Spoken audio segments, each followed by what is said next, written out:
I never thought I'd bury my own grandmother just to watch my parents dig their graves with their bare hands.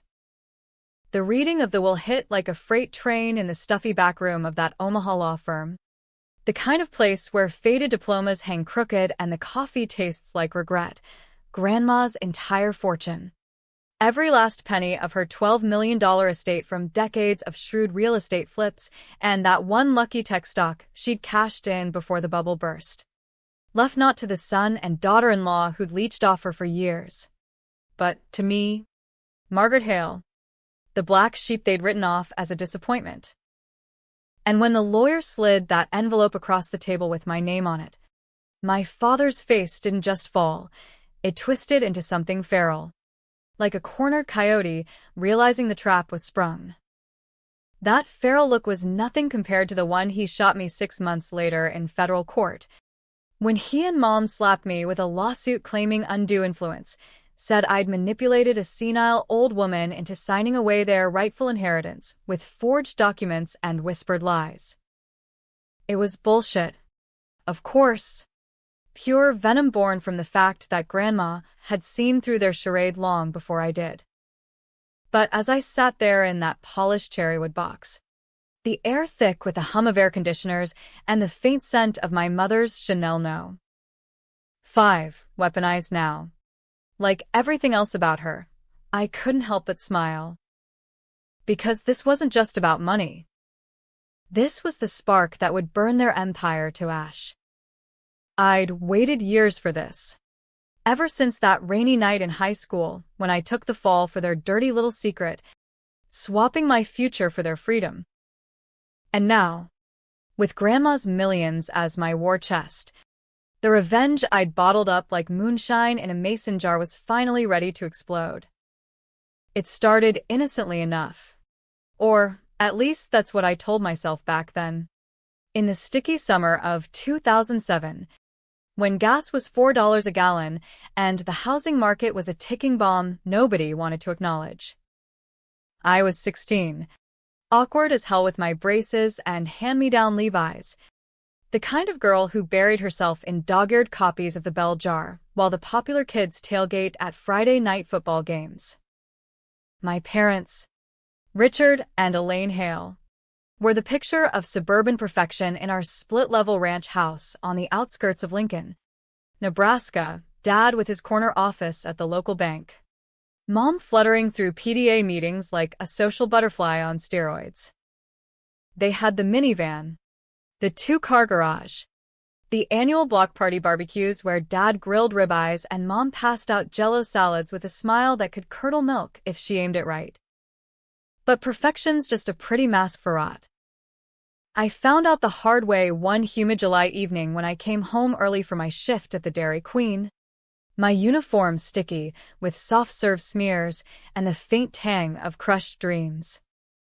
The house was quiet, too quiet for a Thursday, when Dad usually blasted ESPN and Mom preened in front of her vanity mirror. I kicked off my sneakers in the foyer, the linoleum cool under my socks. And that's when I heard it, muffled voices from the den, low and urgent, like conspirators in a bad spy thriller. I crept closer, heart thumping like a bass drum in my chest, and peeked through the crack in the door. There they were, my parents, hunched over Dad's laptop on the leather sectional, the blue glow casting shadows that made their faces look like demons from some forgotten Bosch painting. Spread out on the coffee table were stacks of printouts, mortgage docs, bank statements, emails with subject lines like offshore wiring confirmation. Mom was chain-smoking her merits, ash flicking onto the Persian rug Grandma had gifted us for their 20th anniversary, while Dad paced, his loafers scuffing the hardwood. "It's done," he hissed, rubbing his temples. "The shell company's in place. Another $2 million funneled through the Cayman accounts by Monday. The auditors won't trace it back. I've got the layers tight." Mom exhaled a plume of smoke, her manicured nails tapping the table. "And if they do, Richard, we've got Margaret to thank for that internship at the bank. She's our buffer now. 16, and already filing those dummy reports. God, what a stroke of luck. My stomach dropped like I'd swallowed a stone. Buffer? I'd thought the internship Dad pulled strings for was just busy work, sorting files, fetching coffee, to keep me out of trouble over summer break. But those dummy reports, the ones I'd signed off on without a second glance, thinking they were just practice for my future in accounting, they were cover for embezzlement. Dad had been siphoning funds from the bank's small business loans, flipping them into fake developments that existed only on paper. Mom handled the laundering through her consulting side gig, charming clients into wiring fees to offshore ghosts. I backed away, bile rising in my throat, but my foot caught the edge of the umbrella stand. It clattered like thunder, and before I could bolt, Dad yanked the door open, his face a thundercloud. Maggie, what the hell are you doing? I froze, words tangling in my mouth like barbed wire. Mom swooped in, all maternal concern, wrapping an arm around my shoulders that felt like a vice. Sweetie, you look pale. Come sit down. They sat me on the couch, plied me with chamomile tea that tasted like lies, and explained it away as creative accounting, a temporary fix for the market dip. Nothing a family couldn't weather together. But I saw the fear in their eyes, the calculation. Dad leaned in, his voice dropping to that paternal timbre he reserved for report cards. You're in this with us now, kiddo. Those signatures? They're yours. If we go down, so do you. Juvenile record or not, it'll stick. College? Forget it. But play ball, and we'll make it worth your while. New car for your 16th. Trust fund for state. Mom nodded, her smile brittle as spun glass. We're Hales. Margaret. We protect our own. Protect. What a joke. That night, I lay in bed staring at the glow-in-the-dark stars on my ceiling, remnants of a childhood they'd long since pawned off, and realized I'd been body-swapped without consent. Not literally, not some freaky sci-fi switch, but in every way that mattered. My life, my future, my soul, they'd crammed their sins into my skin, forcing me to wear them like an ill-fitting straitjacket. I was the fall guy, the disposable daughter who'd take the hit if the feds came knocking. And for what? Their McMansion dreams, their country club memberships, the illusion of untouchable Americana. I swallowed it then, because what choice did I have? A scared kid against two adults with law degrees and alibis. So I played along, falsified more reports, learned the lingo of ledgers and loopholes, all while acing AP Calc and dreaming of escape. By senior year, the scheme had ballooned to $5 million, a black hole sucking in honest folks' retirements. Dad got promoted to VP, Mom started a blog on financial empowerment for women. I got straight A's and a hollow ache where trust used to be. Then came the crash. 2008 hit like God's own sledgehammer. Banks folding like cheap suits. Dad's employers caught wind of irregularities. Anonymous tip. They said. But I knew better. It was a rival branch manager with a grudge. The feds raided our house on a crisp October morning, badges flashing like bad omens, seizing laptops and file cabinets while Mom wailed about her reputation. Dad lawyered up fast, spinning tales of rogue underlings. But the trail led straight to those dummy reports. Straight to me. Interrogation room, fluorescent buzz, styrofoam coffee that could strip paint, a detective with a mustache like a broom bristle leaning in. Margaret Hale, you signed these. Embezzlement. Wire fraud. You looking at 10 years. Kid. I was 18, fresh out of high school, valedictorian speech still echoing in my ears. Mom and Dad sat in the observation room, faces pale as witness statements. That's when the swap sealed itself. It was me. I lied. Voice steady as I could make it. I did it for college money. They didn't know. The detective blinked, then nodded. Classic good kid gone bad narrative. Charges dropped against them. I got probation, community service, and a sealed record that still poisoned every scholarship app. Dad patted my back at the plea hearing, whispering, "Proud of you, Maggie." Family first. Mom bought me a charm bracelet with a tiny gavel pendant. Our little survivor. Survivor? I was their corpse, animated and obedient, haunting my own life. I fled to community college in Omaha, scraping by on waitressing gigs, burying the rage under layers of normalcy, boyfriends who fizzled, a nursing degree that felt like borrowed ambition. All the while, they thrived. Dad climbed to regional director. Mom pivoted to real estate flipping, buying foreclosures on the cheap and flipping them for profit. They sent birthday cards with checks I never cashed, invites to Thanksgiving I dodged like bullets. "Come home, sweetie," the voicemails cooed. "We've missed you." Grandma knew. Though. Evelyn Hale, sharp as a tack even in her 80s. With her walker and her Werther's caramels and that apartment in Council Bluffs stacked with yellowed ledgers from her own glory days. She was the one who'd taught me poker at family reunions, her arthritic fingers dealing aces while she regaled us with tales of outsmarting Depression-era swindlers. Blood's thicker than water. Maggie girl. But greed's thicker than blood. Watch your back.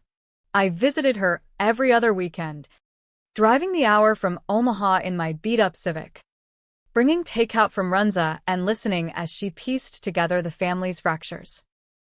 She never outright accused them, too proud for that, but her eyes narrowed when Dad called to check in, her lips pursing at Mom's tales of flipping fixer-uppers.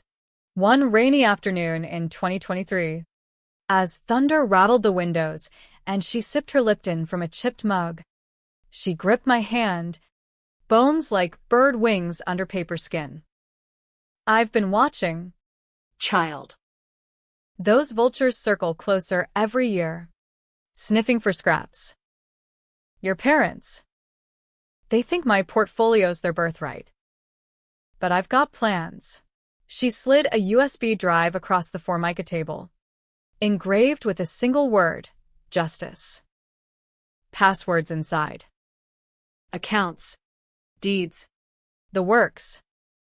When I'm gone, it's yours. All of it.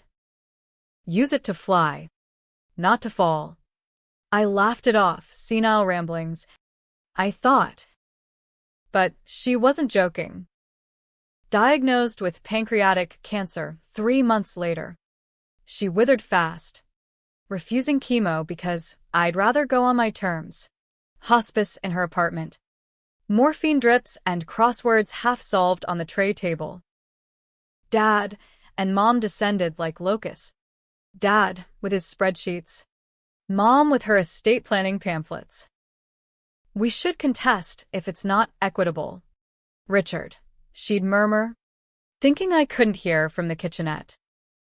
The funeral was a farce, closed casket at St. Mary's. Eulogies from cousins who barely knew her. Dad delivered hers. Voice cracking just enough for authenticity. Evelyn was the rock of this family. Rock. She'd have laughed. Called him a pebble in a riptide. Reception at their house afterward. Potluck casseroles and awkward hugs. I slipped away early, claiming a migraine. And that's when the lawyer called. "Miss Hale? Mr. Hargrove here. Your grandmother's will. It's unconventional. Everything to you. No caveats." I pulled over on I-80, rain sheeting the windshield, and wept, not for her, but for the girl I'd buried under their lies. $12 million. Properties from Denver lofts to Florida condos. And in the codicil, a note in her spidery script, for the swap you endured. Make them pay.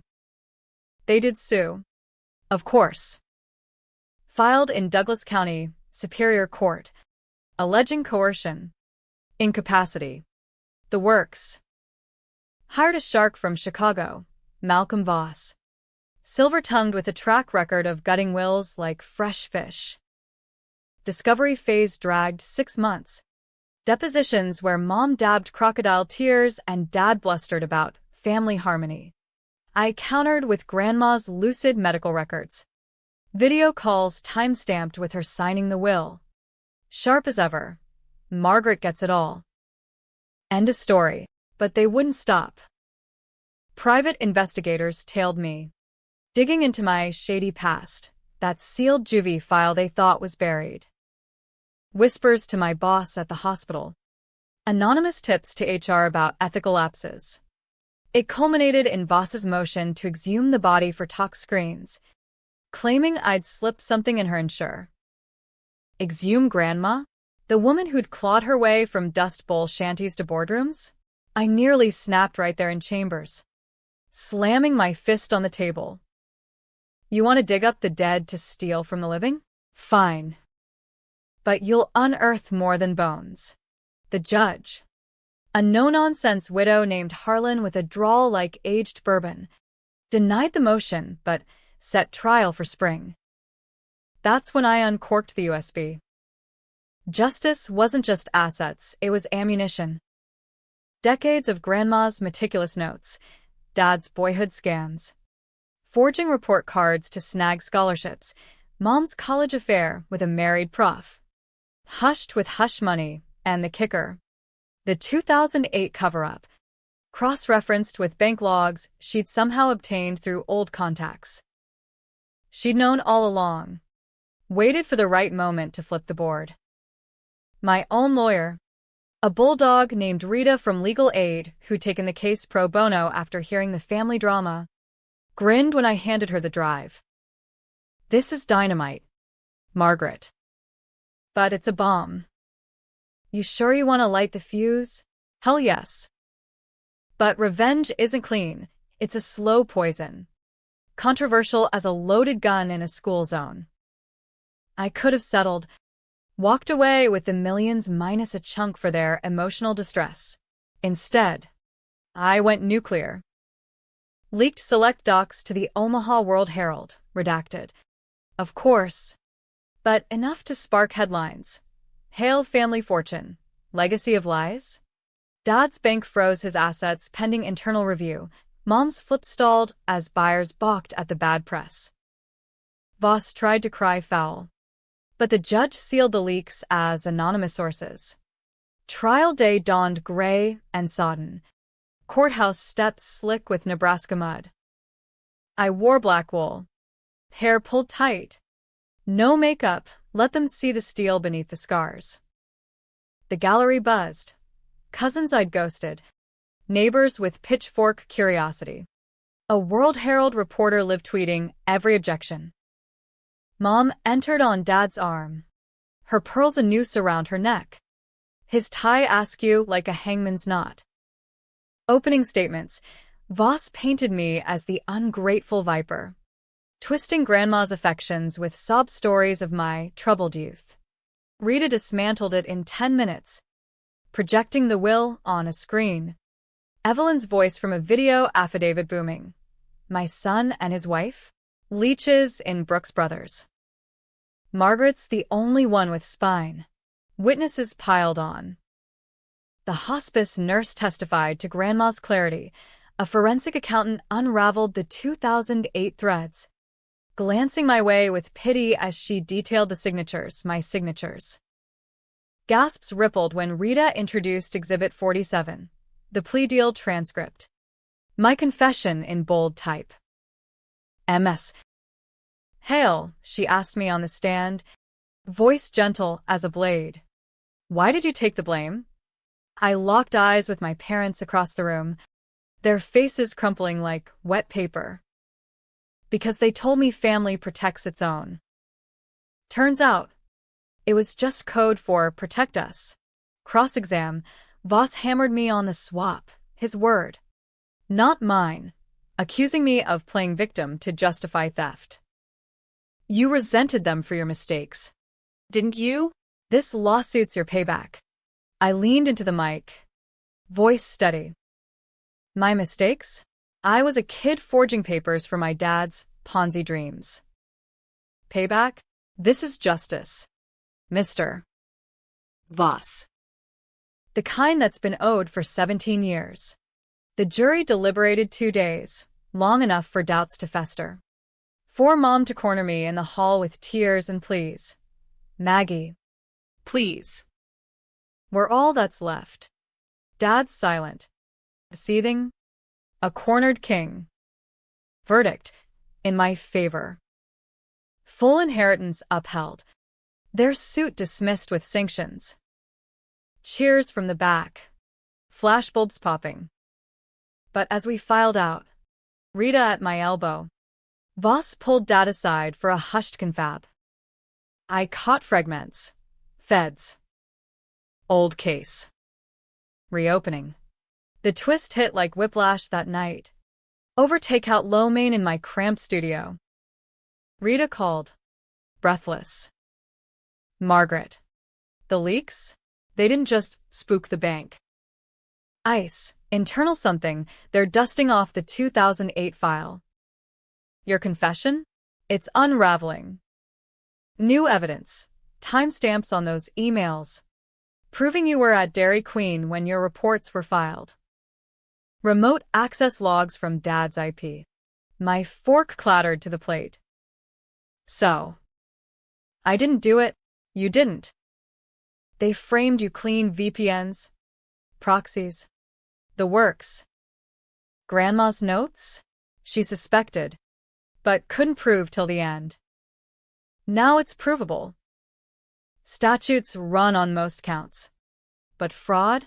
No expiration. I laughed, a hollow bark echoing off the walls. The swap reversed, not my body, but the truth branded on my soul. I wasn't the criminal, they were. And, with the will intact, I had the means to twist the knife. But here's the controversy, the part that keeps me up at 3 a.m. With the city hum outside, do I press charges? Expose them fully. Watch Dad's pension evaporate, Mom's social circle shatter? Or let the millions be the pyre? Silent and sufficient? Revenge feels righteous in the abstract. But up close, it's a mirror reflecting your own darkness. Grandma's note echoes, fly, not fall. But what if flying means carrying their chains forever? I chose the pyre. Not out of mercy, God. No, but because true revenge isn't a courtroom spectacle, it's a slow bleed. The kind that leaves scars you can't sue over. The feds did come knocking. 2 suits in off-the-rack navy with badges that gleamed like Judgment Day. They interviewed me at the coffee shop down the block from my apartment, the one with the mismatched mugs and barista who knew my order by heart. Black drip, no sugar. Extra shot for the bitterness life insisted on adding. Agent Kowalski, the older one with a paunch and perpetual 5 o'clock shadow, stirred his latte methodically while his partner, a whippling woman named Ruiz with tattoos peeking from her cuffs, flipped through a manila folder thick as a phone book. MS. Hail, Kowalski started, voice gravelly from too many stakeouts. We're reopening the 2008 embezzlement. New forensics on the digital trail, it's airtight. Your parents were the architects. You. Ruiz slid a printout across the scarred oak table, server logs. Timestamps glowing like neon indictments. My shift at DQ. 4:17 p.m. The fraudulent transfer. 4:19 p.m. Routed through Dad's home router in Lincoln.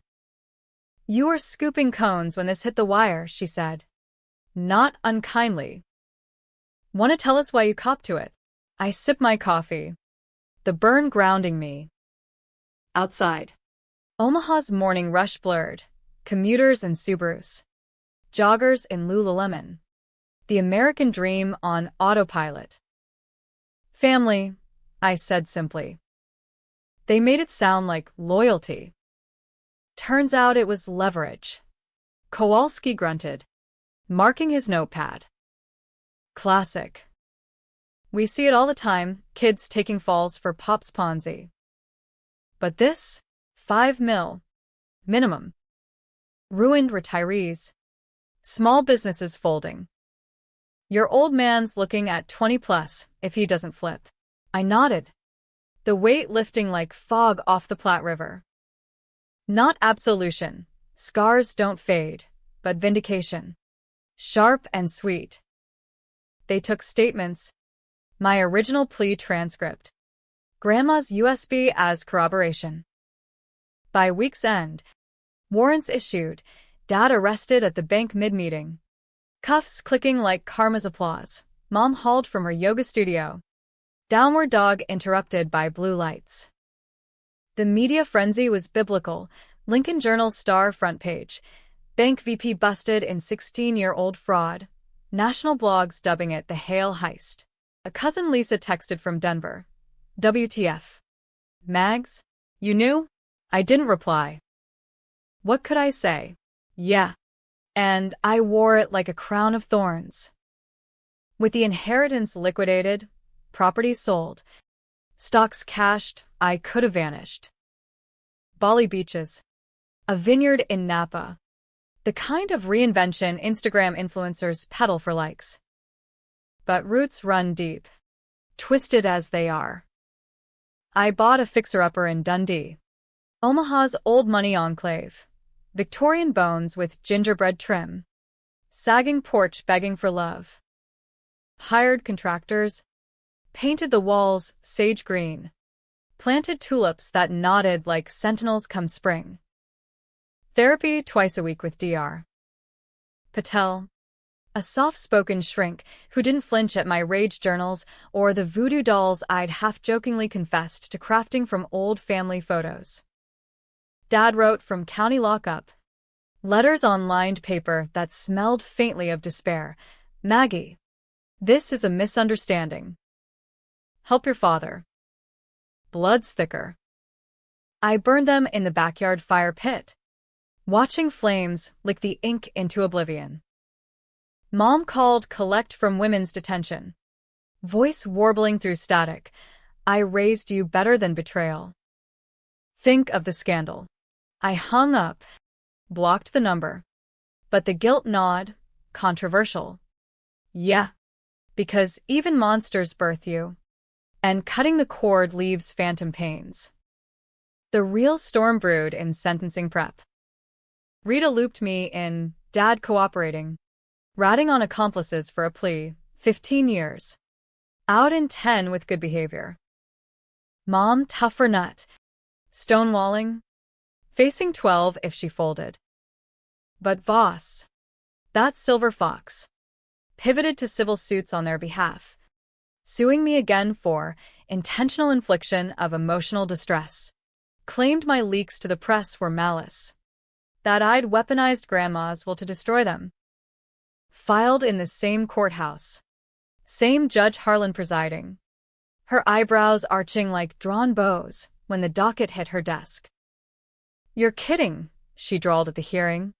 Spectacles perched on her nose. "After the last circus? Counsel. This smells like desperation."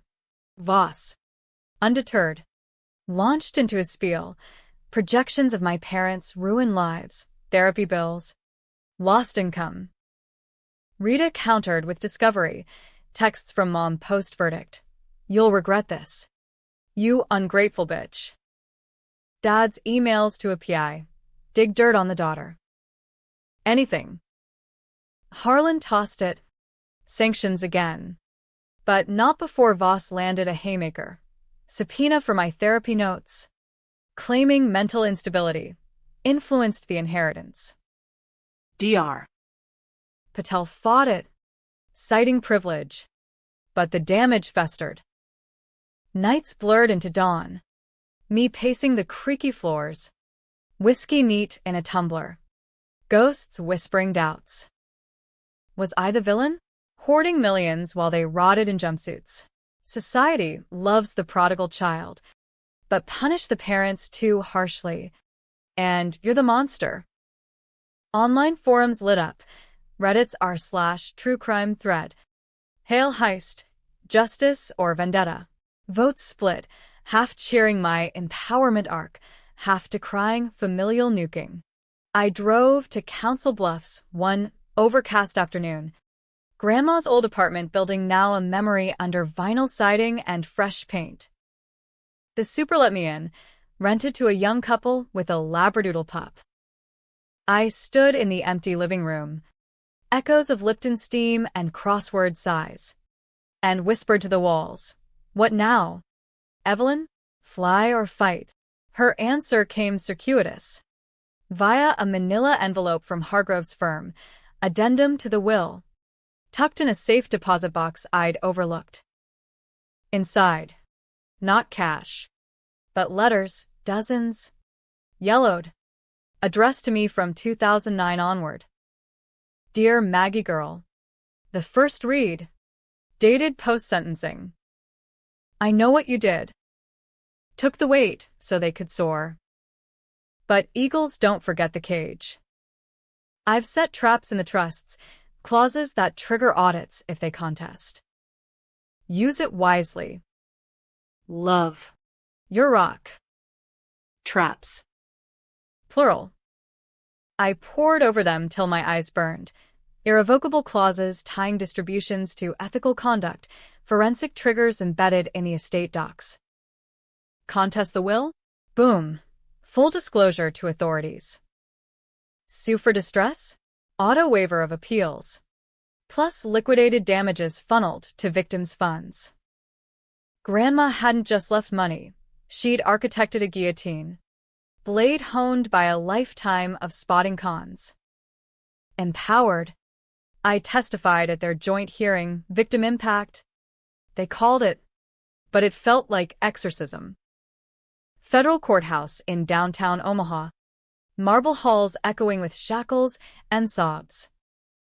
Dad in orange. Gaunt as a specter. Mom's hair limp under fluorescent glare. I took the stand, hands steady on the Bible, irony. That, and laid it bare. You stole my childhood. My name. My shot at normal, I said, voice carrying to the back where reporters scribbled furiously. I wore your crimes like a second skin. Swapped my innocence for your alibis. Grandma saw it. Gave me the means to shed it. This isn't revenge, it's reclamation. Dad's eyes met mine. Hollowed by regret or resentment. I couldn't tell. Mom wept. Mascara rivers. But her gaze? Pure daggers. Voss objected on relevance. The judge overruled. When I stepped down, the room hummed with the weight of truths long buried. Sentencings came swift. Dad. 18 years. Cooperation shaved 3. Mom. 14. Her silence costing extra. Appeals filed.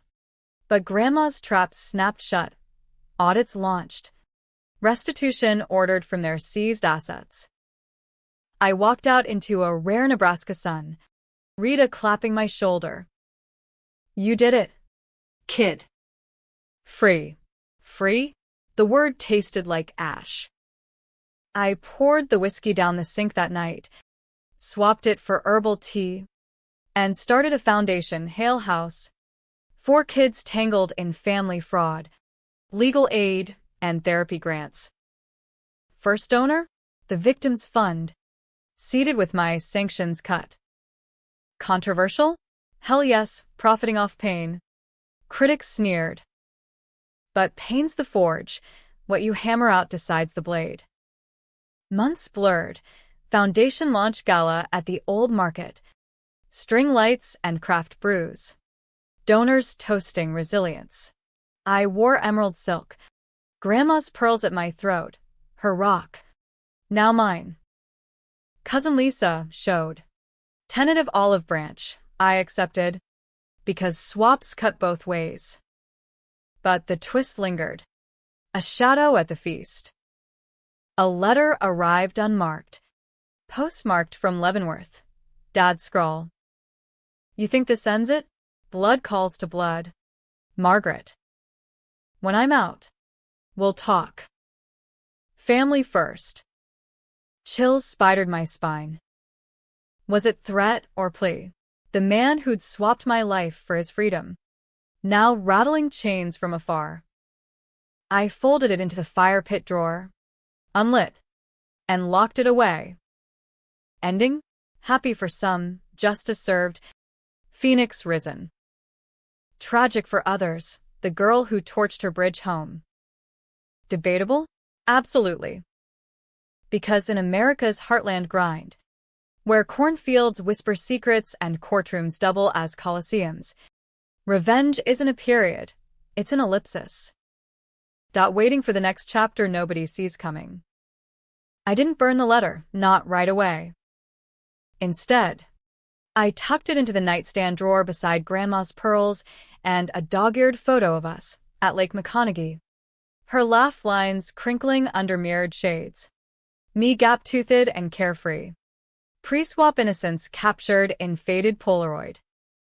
Sleep came fitful after. Dreams of swapped faces. Mine on Dad's body in an orange jumpsuit. His on mine. Smirking from a witness stand. Woke sweat-soaked. The foundation's alarm clock beeping like a heartbeat monitor flatlining. Hale House took off. A phoenix from the family's pyre. We set up in a lease space off Farnham Street. Exposed brick and therapy nooks painted in soothing blues. Funded by bake sales and blue-chip checks. First client, a 17-year-old from Bellevue. Pinched for her uncle's meth lab fencing. Echo of my own ghost. They said it'd make me strong, she whispered in session. Voice cracking like thin ice. I nodded. Handed her Dr. Patel's card. Strength's not carrying, it's dropping the load. Word spread, Forbes profile, heiress turns heist into haven, TEDx invite for a talk on familial fraud, the invisible swap.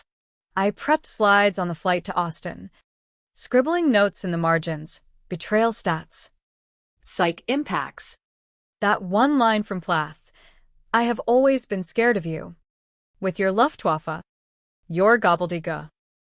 Mom's voice in my head, cooing approvals I'd never earned. Dad's. Barking orders from the den. Swapped souls. Lingering like radiation. The talk landed, standing ovation. Book agent DMs, but controversy trailed like exhaust. Protests outside the venue. Placards reading blood money charity. From victims' families who'd gotten restitution but not closure. Hale profited off our pain, one shouted. A burly guy in a Carhartt jacket. His wife nodding fierce beside him. Ruiz, my Fed contact, pulled me aside post-event. Watch your six.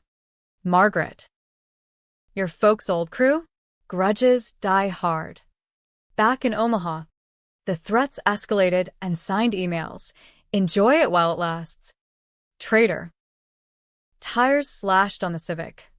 Spray paint on the foundation door. Leech. I upgraded security. Rita on retainer for cease and desists. But the paranoia seeped in, turning every shadow into a swap waiting to happen. Was that barista at the coffee run Mom's eyes in a stranger's face?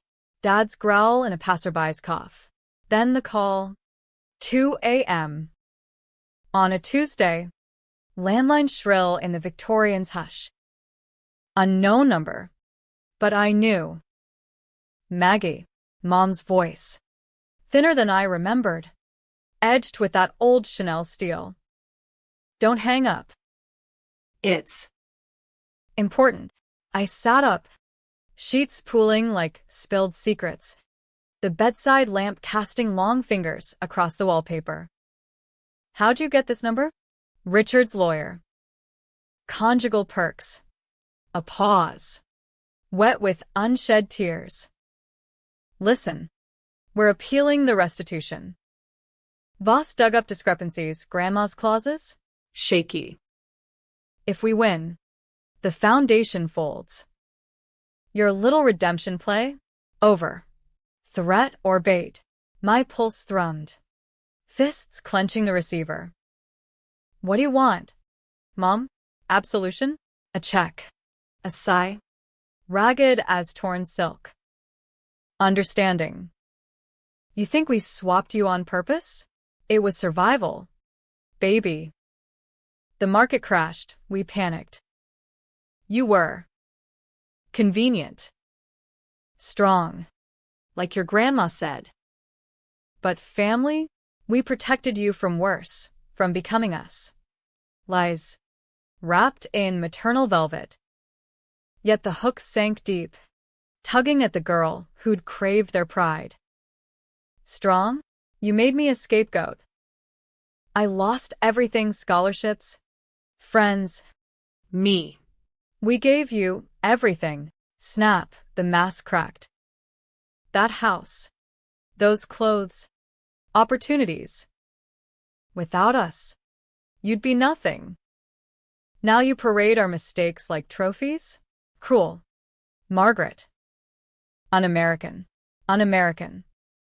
The word stung, evoking apple pie and blind loyalty. The myth we'd all swallowed. I hung up, but sleep fled, chased by what-ifs. What if I'd fought harder in '08? What if Grandma's gift was curse? Perpetuating the cycle? Dawn brought clarity or recklessness. I visited Dad at Leavenworth. A 6-hour drive through Kansas flatlands that blurred into monotony. Corn whispering judgments. The visitor's room was a sterile purgatory, plexiglass dividers, phones greasy from desperate hands, guards eyeing like hawks. He shuffled in, orange jumpsuit hanging loose on his frame, hair silvered to steel wool. The man who'd taught me to ride a bike, now caged like a cautionary tale. Mags, he rasped through the receiver. Eyes, my eyes, searching. You came. Closure. I lied. Gripping the phone like a lifeline. Mom called. Appeals. Threats. End it. He leaned in, breath fogging the glass. Voss is good. Found loopholes in Evelyn's setup, undue influence on her part. Senility docs, buried deep. Win this, and we walk with half the estate. You keep the charity, we rebuild. Rebuild. The audacity burned. On what? More lies? You swapped my life. Dad. I wore your sins till they fit. His laugh. Bitter as black coffee. Swapped? Kid. Life's a trade. I gave you a name. A start. You think Evelyn didn't play the game? Her shrewd flips? Half were foreclosures from folks like us. Desperate in 33. Blood's a ledger. Debits and credits. The twist reversed again. Not truth, but perspective. A Mobius strip of morality. Was Grandma saint or sinner? Me. Avenger or enabler? I stood. Chair scraping like a verdict. Ledgers balanced. Enjoy the view. Driving back. Storm clouds boiling over the horizon. I hit Boss's office unannounced. Glass tower in downtown Chicago. Receptionist batting lashes at my unscheduled arrival. He met me in a conference room overlooking the loop. Skyline jagged as accusations. His tie a slash of crimson. MS. Hail, he purred, gesturing to leather chairs. To what do I owe the pleasure? Terms? I slid a folder across the polished mahogany, Grandma's letters. Unredacted. Plus my own affidavit. Full account of the swap. The signatures. The coercion. No terms. Evidence. For the feds. The Bar Association. Whoever asks. Appeal. And it goes public. All of it. His smile faltered. Eyes flicking pages. Blackmail? TSK. Ethically dubious. Ethics? You sued to exhume my grandmother. This is checkmate. He folded the file. Steepled fingers. Stalemate. Then. We withdraw, for a price. 7 figures. Wire discreet. I laughed. Standing. Keep dreaming. The foundation's got lawyers, too. Out in the windy city streets. Gusts whipping my coat like furies. I felt the ellipsis snap, a period. Maybe. Or a comma. Back home. The threats ceased. Appeals vanished like smoke. Mom's last letter. Forwarded from detention. Proud. In a way. But don't call. Dad's silence. A void. Hale House thrived, expanded to Lincoln. Scholarships in my name. No strings. I dated a contractor named Jake. Broad-shouldered with calloused hands and a laugh that drowned doubts, we fixed the porch together. Swapping stories over IPAs. Therapy evolved. Less rage. More release. Dr. Patel called it integration, owning the swap without letting it own you. But endings debate. Don't they? One reader's triumph. Girl reclaims. Villains vanquished. Another's tragedy. Family fractured beyond mending. Millions a hollow crown. Controversial? Damn right, because in this tense, dark American tapestry, where betrayals bloom like weeds in cracked sidewalks and revenge tastes like victory laced with wormwood, the real twist is there's no swap back. You live with the skin you're in, scars and all, and hope the next hook doesn't gut you anew. As for me, Margaret Hale, no longer black sheep, but wolf and wool, I pour coffee black. No sugar. And step into the dawn. The ledger? Balanced enough. For now.